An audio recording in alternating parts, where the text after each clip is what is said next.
ఇది కేవలం ఒక ఆలయం కాదు, వేల ఏళ్ల చరిత్రను, భక్తిని, ఆధ్యాత్మికతను తనలో దాచుకున్న పవిత్ర క్షేత్రం.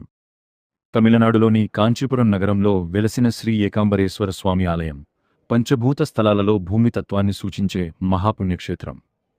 అమ్మవారైన పార్వతీదేవి మామిడి చెట్టు కింద ఇసుకతో శివలింగాన్ని తయారుచేసి తపస్సు చేసిన ప్రదేశమిదే అని పురాణాలు చెబుతున్నాయి. ఆ భక్తికి మెచ్చిన పరమశివుడు ఏకాంబరేశ్వరునిగా దర్శనమిచ్చి పార్వతీదేవిని వివాహం చేసుకున్నాడని విశ్వాసం.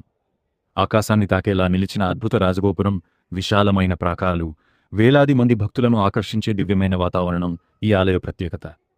ఇక్కడ ఉన్న పురాతన మామిడి చెట్టు వేల సంవత్సరాల చరిత్రకు సాక్ష్యంగా నిలుస్తోంది. ఒక్కసారి ఈ క్షేత్రాన్ని దర్శిస్తే మనసుకు ప్రశాంతత, జీవితానికి ఆధ్యాత్మిక శక్తి లభిస్తాయని భక్తుల నమ్మకం. ఓం నమః శివాయ. శ్రీ ఏకాంబరేశ్వర స్వామి వారి దివ్యకృప మన అందరిపై ఉండాలని కోరుకుంటూ. శ్రీ ఏకాంబరేశ్వర స్వామి దేవాలయం, కాంచీపురం. హర హర మహాదేవ శంభో శంకర.